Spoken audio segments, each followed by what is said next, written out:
Para mim, tem esses dois exemplos que são muito claros, que é Juninho Carpina e Júlio, né? E me surpreende, o que eu ia falar lá no começo, isso num time de Roberto, que Roberto dá espaço para a base. E Roberto no Náutico, Roberto conhece a base do Náutico, Roberto conhece a estrutura do Náutico. E me surpreende Roberto escantear esses dois caras, sabe? Dois caras que despontaram bem. São para ser titulares? Talvez não. Mas são para estar escanteados dessa maneira? Aí com certeza não. São caras que são ativos do clube e que são muito melhores do que esses caras que estão aí na base. É muito melhor você dar oportunidade para Juninho Carpina, a não ser que tenha alguma coisa por trás, que não há uma transparência que passe para a gente. Enfim, é uma suposição da suposição aqui. Teve um ato de disciplina em algum momento aí durante esse percurso e não joga mais. Aí é justificável, mas não tem justificativa para Juninho Carpina tá escanteado como tá e Júlio como tava e hoje foi pro banco e entrou. Ô, Lucas, é inacreditável, né? E essa questão de Roberto, tem culpa dele, porque ele já está aí há mais de um mês no comando e podia ter passado por isso. Mas no segundo jogo dele, depois do segundo jogo dele, ele fala que foi perguntado sobre Carpini. Ele diz: não, quando eu cheguei aqui, me passaram que ele estava um pouco abaixo, não sei o quê. Enfim, é uma opinião. Ele recebeu uma opinião já fixa sobre o jogador. Ele não teve tempo de analisar o jogador. Já chegaram para ele: ó, esse aqui tem problema disso e aquilo. E assim, porra, será que ele não podia ter testado, ter observado para ver se era isso mesmo? Porque aí quando vê uma opinião, às vezes, enviesada de um diretor, ou do executivo, ou de alguém da comissão técnica, ele se influenciar por isso e não observar, aí acaba que a análise dele fica comprometida. Quando o Hélio foi contratado em 2020, eu dizia muito, Hélio tem que chegar aqui e não ouvir ninguém. Não pode ouvir nenhum. Ele tem que chegar aqui. Será? Foda, ele vem assim. Exatamente. Que nem o macaquinho do WhatsApp aqui, ó. Exatamente. Ele não podia ouvir ninguém. Assim, não podia ouvir presidente, não podia ouvir auxiliar ninguém. Chegar, olhar, observar o treino, observar jogo, observar treino, observar jogo. Era isso que o Roberto Fernandes precisava fazer também. E aí, acredito que ele não tenha feito tanto, né? Porque aí Carpina voltou a ser relacionado no último jogo, mas hoje já não ficou nem no banco para ir 2 goleiros. Ou seja, Carpina perdeu vaga para 1 goleiro. Para que 2 goleiros no banco? O Evandro também perdeu uma vaga para um goleiro. Assim, Evandro, com todos os problemas técnicos que tem, mas você não pode abrir mão de um jogador ofensivo, só ter Amarildo e Eduardo Teixeira no banco, praticamente, para ter 2 goleiros. Não faz sentido nenhum. Então, assim, o que mostra também um pouco de como o Roberto está perdido, da influência que ele levou externa para ter essas opiniões que Carpina, como o Lucas falou aí, não é para ser titular, mas no banco, para estar... Eduardo Teixeira entra em campo, nem corre. Eduardo Teixeira entrou contra o Vasco, não conseguiu nem... Pouco participou. Era melhor ter colocado Carpina. Jogador da base, valoriza, é um dos artilheiros da temporada, rendeu muito mais que Eduardo Teixeira em 2022. Então, o que justifica Carpina não ter chance e Eduardo Teixeira toda hora ter chance? Júlio não ter chance e Amarildo, Léo Passo toda hora ter chance. O rendimento em campo não justifica. Esses dois são superiores aos outros. Pode ser treinamento, pode ser problema particular, enfim, mas nada disso. Então, o que a gente tem são os números e o desempenho em campo. E o desempenho em campo é muito mais favorável aos jogadores da base do que os que vieram contratados. E só para fazer o complemento e finalizar essa parte, acho que isso aí, essa linha de argumento mostra o contrassenso de 2 aspectos que são muito propagandeados por essa diretoria, né? Um que é austeridade e o segundo que é valorização da base. Porque base você usa... Base do futuro, né? Hashtag base do futuro na rede social.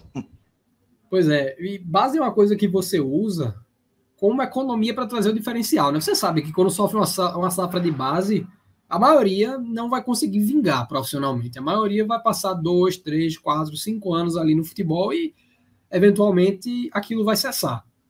Mais raro ainda é você ter algum que, além de vingar, né, no mercado, que passe realmente ali dos seus 20 aos 35 anos jogando futebol, é um que vingue bem. Né? Isso é muito raro de acontecer.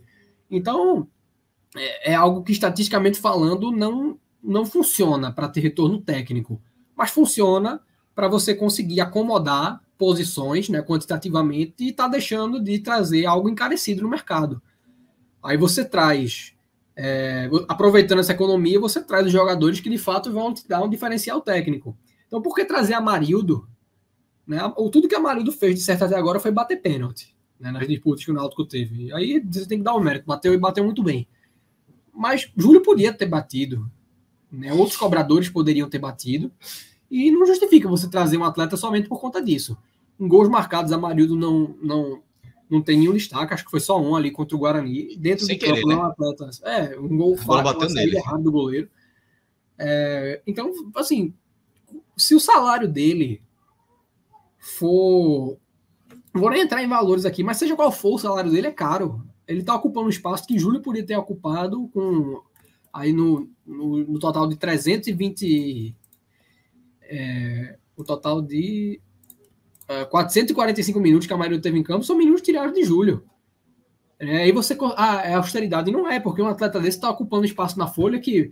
Vamos dizer que ele não tem um salário alto, mas se você somar tudo que ele receber do Náutico, é 2 meses de um jogador feito Caio Dantas, de um jogador no nível de um Chiesa. E aí falta, somado a isso, de você não estar valorizando o base, está, na verdade, escanteando. Tássio voltou a ser utilizado agora porque os laterais se contundiram em série. Mas no começo do ano, que você podia ter maturado, não maturaram. Então, Tássio foi escanteado, o Júlio está sendo escanteado, o Carpina foi. E aí, só para fechar, Cláudio, esse aspecto não valoriza a base. O segundo, não tem austeridade, porque traz uma leva de jogador sem nível de Série B para estar inchando o elenco. E o terceiro ponto, não tem criatividade para trazer. O mercado do Náutico, via de regra, é muito ruim. No ano passado, você acertou até a Série B ser perdida, você só acertou a contratação de Wagner Leonardo. E depois que o bonde já tinha ido, se trouxe Jailson, se trouxe Matheus Jesus, se trouxe Caio Dantas. Eu me esqueci agora o nome do ponta que veio do Paraguai, mas se buscaram reforço de algum calibre. E aí, nesse ano, até aqui, só se acertou em Lucas Perry, porque, além disso, todo o destaque que o Náutico teve na temporada, e foram poucos, são remanescentes. Pedro Vitor não deu certo, Evandro não deu certo, Leandro Carvalho não deu certo, Eduardo Teixeira não deu certo. Você sai citando aí, ninguém deu certo, além de Lucas Perry, que deu muito certo, tudo bem. Tem todo o mérito aí na contratação do goleiro. Mas se você soma falta de valorização da base, não existe austeridade e não tem criatividade, isso é a receita certa para um rebaixamento, que eu não acho que vai acontecer, porque tem muita margem de correção e o elenco do Náutico é mais do que suficiente para você escapar com um outro incremento. Mas o rebaixamento ele começa a ser até um caminho pavimentado. Se vai seguir ou não nesse caminho, aí cabe a correção de custo da diretoria, que a gente já viu que não é uma coisa muito confiável.